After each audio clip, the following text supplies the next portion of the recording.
Rudi Coninx is originally a medical doctor from Belgium, and he has worked extensively in humanitarian emergencies since 1983 on a vast variety of field missions.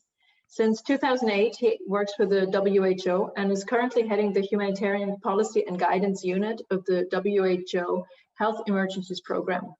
This unit provides policy guidance and support for operations in disasters and emergencies, as well as technical expertise, and coordinates with interagency bodies. He's also in charge of the WHO's initiative to stop attack on healthcare workers. He'll be speaking to you about health and peace in times of COVID-19, crisis or opportunities. So I'll give it over to you. All right, thank you. Thank you very much, Miriam, for inviting the World Health Organization to this topic, to this forum, because of course, when we talk about politics of public health, the World Health Organization is in the thick of it. This morning, for example, Dr. Fauci was speaking at the executive board meeting of the World Health Organization that is going on right now, and happily announcing that the United States will be rejoining the World Health Organization. So we're very pleased about that. But yes, politics and WHO, we are at the thick of it. And the topic of today about how health and peace in times of COVID-19, what does that mean? Is it a crisis or is it an opportunity? And the message I would like to transmit really is that health can indeed be a promoter of peace. Health programs can deliver peace dividends, but of course, there is quite a risk that health programs can make things worse. And of course, healthcare workers need to be aware of this. And so COVID-19 in that sense is really a perfect storm. Let me see how I can get okay. So you're seeing my screen, right, Miriam? Okay. Well, is it a crisis? Yes, it is definitely a crisis, and the data are really sobering. And even when a year ago, a lot of people were saying, well, this is going to go away. We have heard that being said by very influential people. Today, we have reached, as of yesterday, 94 million confirmed cases, and we have 2 million people who are dead now, 1 year into the COVID-19. So yes, it's definitely a crisis, and it's a global crisis. When we look at the data, the mortality data, it's not something that is just a local thing. It's a global crisis. It's hitting everywhere, and some countries harder than others. So crisis it certainly is. But the question I would like to sort of put forward for discussion is COVID-19, this outbreak, is this good for peace or is this bad for peace? Because we were all very delighted when the Secretary General called for a global ceasefire during the COVID-19 epidemic.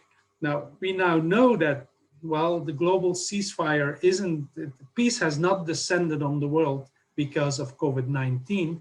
So I'm afraid, no, it didn't do what we thought it could do. But we look at it, what are the triggers? And because health workers, and I speak on behalf of health workers mostly, need to know what are the triggers of conflict related to COVID-19 or related to the response to COVID-19. And we look at dividers and connectors, things that will increase tension and conflict, and things that will decrease tension and may lead to peace. And dividers, we have plenty of them, and previous speakers have already alluded to it. But if people do not have access to healthcare services, it will lead to a feeling of exclusion that we see in so many countries where, especially in areas where people are not under the direct control of the government or are part of minority groups. So this feeling of exclusion then feeds into the conflict.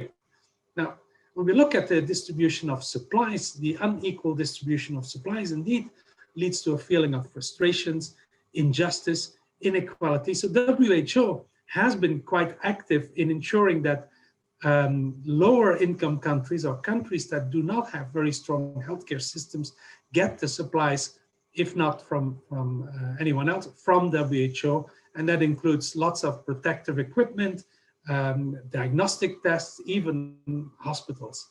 Lack of reliable information has been mentioned by the previous speaker already, which creates feelings of distrust, feeling of powerlessness. People don't know what to make of all of this, which creates lots of problems.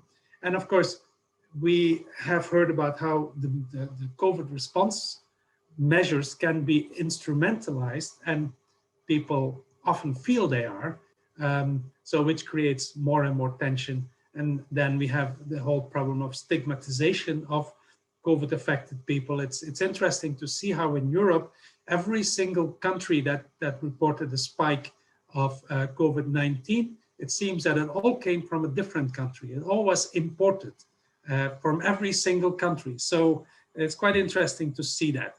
But of course, we do have opportunities here also to make sure that we build on the trust building between citizen states and equitable provision of supplies, that we engage in that dialogue when we talk about, and when the vaccine becomes available, this will be certainly an important thing, and where we improve cohesion at the community level. Previous speakers have mentioned that also. So now when we talk about the politics of public health, let me introduce exhibit number 1, which is the COVID-19 vaccine.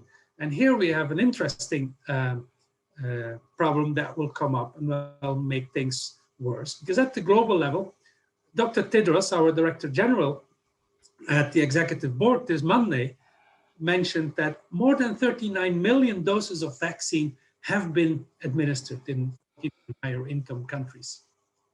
Just 25 doses have been given to one lowest income country. That's not 25 million doses, that's not 25,000 doses, that's 25 doses of the vaccine have been provided. So he called it, we are on the brink of a catastrophic moral failure. But the point is, the whole issue of the vaccine and the vaccine distribution will be really has the potential to divide countries. And we were talking about nationalism. Well, we see this between countries, and lots of countries will be struggling to have access to the vaccine, but also within countries. I mean, some countries have announced that, well, illegal immigrants are not part of the plan. Colombia, for example, or refugees are not part of our plan. Dominican Republic has said that in relation to Haitian refugees. So it can be a trigger for pretty nasty things, and we have to be aware of that. So how can COVID-19 be a crisis of opportunity? And we are talking to lots of healthcare workers, where we look at how healthcare workers can apply conflict sensitivity and peace responsive programming so that they become an agent for peace. And most healthcare workers, they don't think like that. You give the vaccine, you give polio vaccine, it can only be good. As we know currently in Afghanistan and Pakistan, no, there is not, it's not only for the good, and healthcare workers have been murdered for the crime of providing what we think is indeed a global good. So the World Health Organization has started a health and peace initiative to make sure that the people who deal with programming, they take into account conflict sensitivity and peace responsive programming, things that we have discovered, I would say, the hard way through in the Ebola outbreak, where we realized that yes, you can do harm by trying to do good. Healthcare workers often have a difficulty of understanding that. And in the Health and Peace Initiative, we propose an entire menu of interventions that can help us to make sure that we provide these interventions in a conflict-sensitive way by prioritizing areas, by countering the divisive narratives, and engaging with trusted agencies. And we have been looking with the International Labour Organization and the Department of Political and Peace Building Affairs and Interpeace, how can we respond to health, employment, and peace building challenges in times of COVID-19. So I would like to end on a positive message saying, yes, there is a potential for conflict. Yes, we have understood that this is an issue, but we think we have ways of countering that. And we would like to use the crisis that we certainly have to make things better and hopefully an opportunity to bring people together and contribute to peace worldwide. Thank you.